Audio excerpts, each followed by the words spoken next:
सभी साथियों को नमस्कार। तेजस एजुकेशन हब पे आपका स्वागत है। हम पशु परिचर पार्ट बी की तैयारी करवा रहे हैं। आज उसमें हमारा टॉपिक रहेगा पशु प्रबंधन। पशु प्रबंधन एक बहुत ही महत्वपूर्ण टॉपिक है। इससे क्वेश्चन बनने वाले ज़्यादा फैक्ट के नहीं होंगे। इसमें आपको थोड़ी समझ का इस्तेमाल करना होगा। तो बिना देरी किए हुए शुरुआत करते हैं पशु प्रबंधन से बनने वाले महत्वपूर्ण क्वेश्चन और विस्तार से इस पर चर्चा करते हैं। देखिए, सबसे पहला क्वेश्चन यहाँ से बनता है कि मनुष्य द्वारा पशुओं का पालन कब से किया जा रहा है। जो पशु पालन है उसकी शुरुआत कब से हुई थी? तो 6000 ईसा पूर्व। बहुत ही महत्वपूर्ण क्वेश्चन है। आरंभ में यह कार्य भोजन और मांस प्राप्ति के उद्देश्य से किया गया। यहाँ से एक और महत्वपूर्ण क्वेश्चन बनता है कि प्रारंभ में जो पशुपालन किया जाता था उसका क्या उद्देश्य था। पशुपालन का प्रारंभ में क्या उद्देश्य था, पशु पाला क्यों जाता था? तो देखिए, जो उद्देश्य था वो था मांस की प्राप्ति या भोजन की प्राप्ति। ये देखिए, यहाँ मैं लिख देता हूँ भोजन प्राप्ति, या आप इसको ये सोच कह सकते हैं मांस की प्राप्ति। फिर धीरे धीरे उन्हें पशुओं की उपयोगिता का महत्व पता चला और फिर वे कृषि कार्यों में दूध के लिए, ऊन के लिए, चमड़े के लिए, सवारी के लिए, बोझ उठाने के लिए आदि कार्यों के लिए पशु का पालन किया जाने लगा। तो यहाँ से दो महत्वपूर्ण क्वेश्चन, पशुपालन की शुरुआत कब हुई? 6000 ईसा वर्ष पूर्व। उद्देश्य क्या था प्रारंभ में? भोजन की प्राप्ति। पशु आहार का प्रबंधन। देखिए, हमारा जो पहला यहाँ पे रहेगा वो पशु आहार, जो पशुओं को जो भोजन खिलाया जाता है उसका प्रबंधन कैसे किया जाए। पहला पॉइंट देखिए, जहाँ तक संभव हो पशुओं के आहार में स्थानीय व सस्ते चारे सम्मिलित करें, इससे लागत कम होगी पशुपालन की। तो पहला पॉइंट है स्थानीय और सस्ता चारा। स्थानीय व सस्ता चारा। देखिए, यहाँ से कोई ज़्यादा फैक्ट नहीं बनते, यहाँ से आपको अपनी समझ का इस्तेमाल करना होगा, समझना होगा। तो पहले तो क्या स्थानीय व सस्ता चारा होना चाहिए। दूसरा देख लेते हैं, पशुपालक को प्रत्येक पशु की आहार संबंधी आवश्यकताओं की पूरी जानकारी होनी चाहिए तथा उसी के अनुसार पशुओं को संतुलित आहार उपलब्ध करवाना चाहिए। दूसरा देखिए, जो पशु है उसे संतुलित आहार उपलब्ध करवाना चाहिए। ये लीजिए, संतुलित आहार। देखिए, इंसान हो चाहे जानवर हो, संतुलित आहार होना चाहिए। सिर्फ पेट भरने से कुछ नहीं होगा, उसमें खनिज, लवण, प्रोटीन, वसा सभी का योगदान होना चाहिए। तीसरा, पशुओं को नियमित रूप से समय पर क्या उपलब्ध करवाएं? चारा और पानी समय पे उपलब्ध करवाएं। चौथा, हरे चारे की मात्रा अधिक होने पर आवश्यकता अनुसार चारे से हे या साइलेज बनाकर संग्रह कर लेना चाहिए। देखिए, यहाँ एक महत्वपूर्ण क्वेश्चन बन सकता है कि हे या साइलेज क्या होता है। समझ लीजिए, बिल्कुल ये क्वेश्चन पूछा जा सकता है, इंपॉर्टेंट क्वेश्चन है। हे या साइलेज क्या होता है? देखिए, अगर आपके पास हरा चारा अधिक है तो उसे सुखाकर पौष्टिक जो चारा है वो बनाना। हरे चारे को सुखाकर, हरे चारे को सुखाकर पौष्टिक घास बनाना है या साइलेज कहलाता है। पौष्टिक घास बनाना। अब ये नहीं है कि वो हरा चारा बिल्कुल सड़ने लग जाए, उसके जो पौष्टिक तत्व हैं वो बिल्कुल खराब हो जाएं और उसके बाद में हम उसे सूखा चारा बनाएं। वो तो फिर है या साइलेज नहीं कहलाएगा।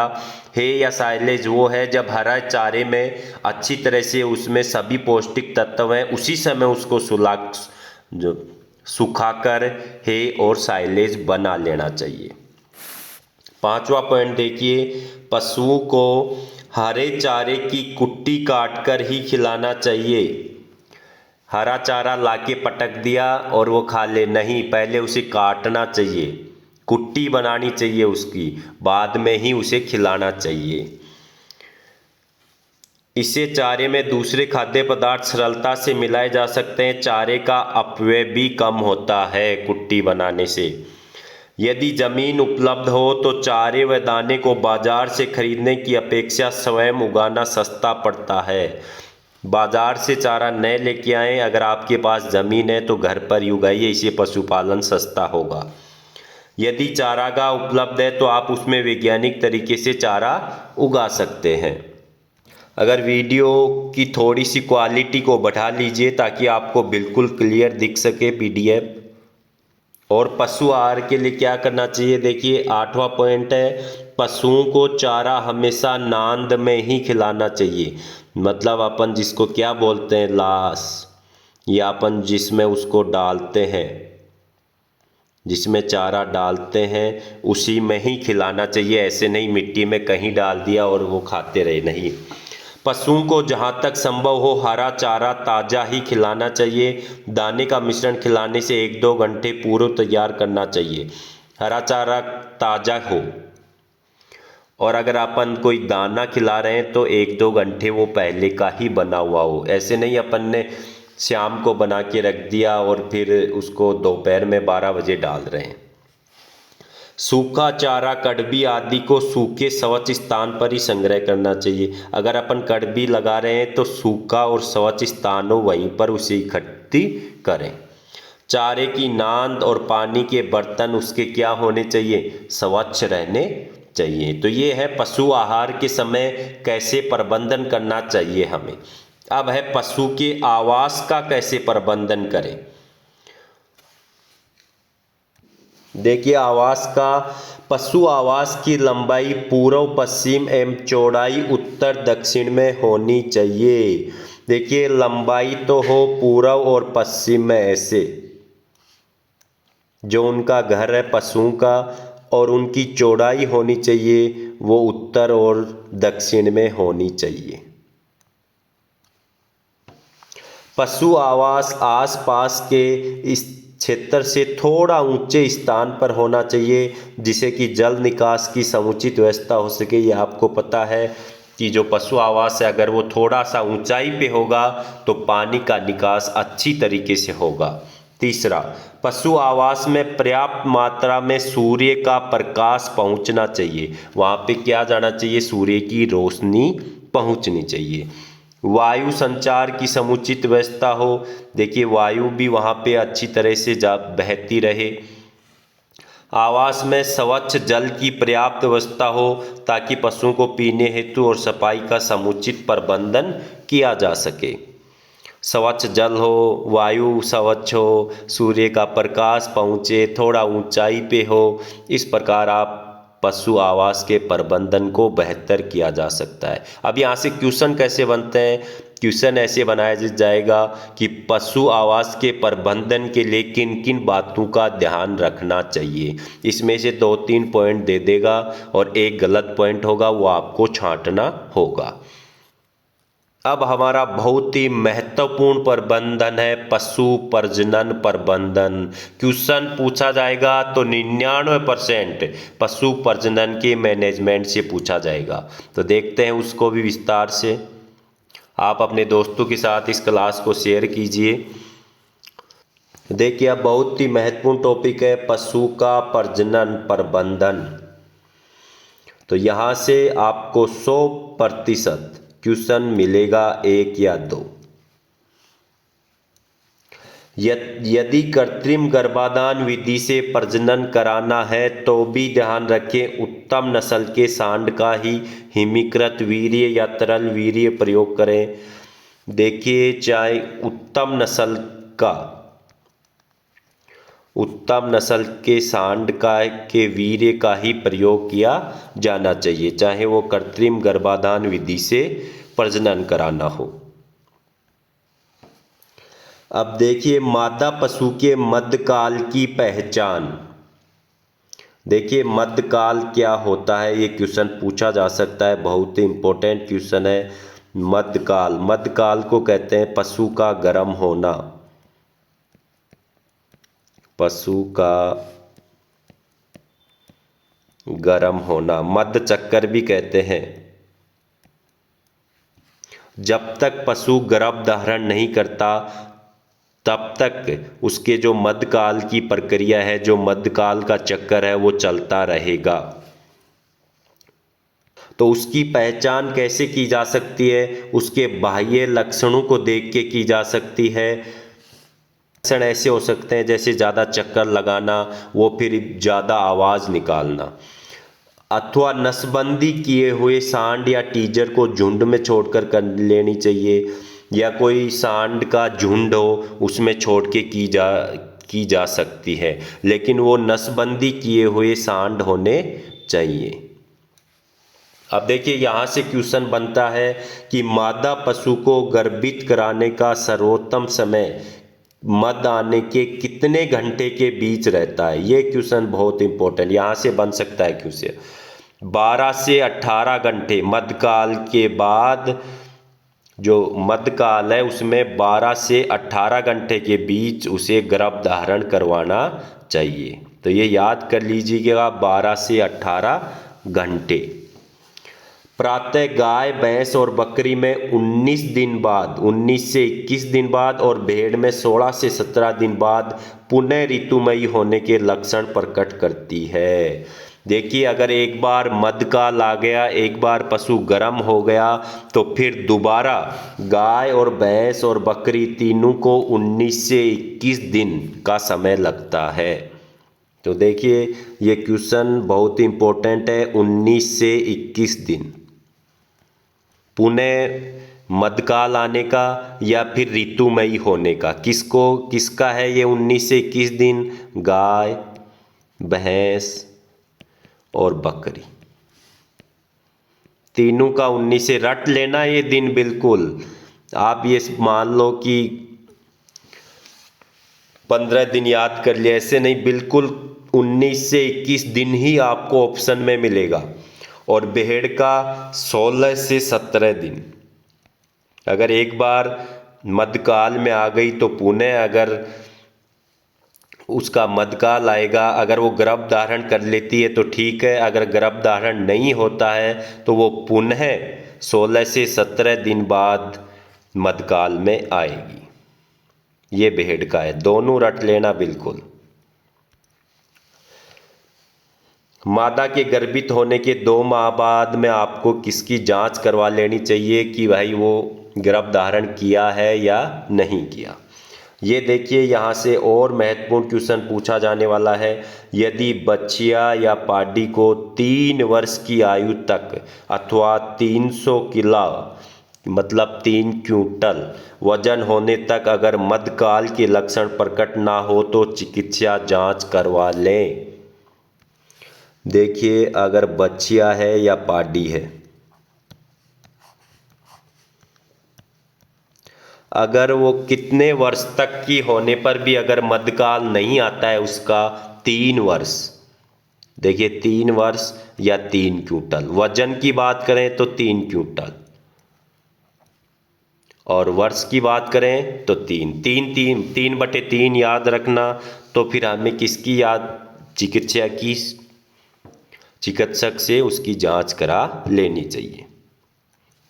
मुख्यतः गाय व भैंस ब्याने के 2-3 माह के अंदर ही मध्य में आ जाती है।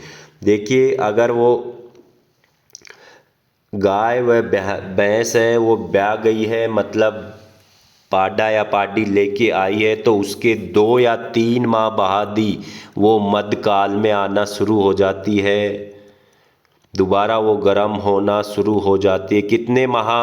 2 या 3 माह। क्वेश्चन पूछा जा सकता है कितने माह के बाद वो मध्य में आ जाती है?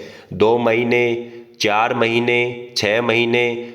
तो इस प्रकार आपको ऑप्शन में मिलेंगे, यहाँ से क्वेश्चन बनेंगे।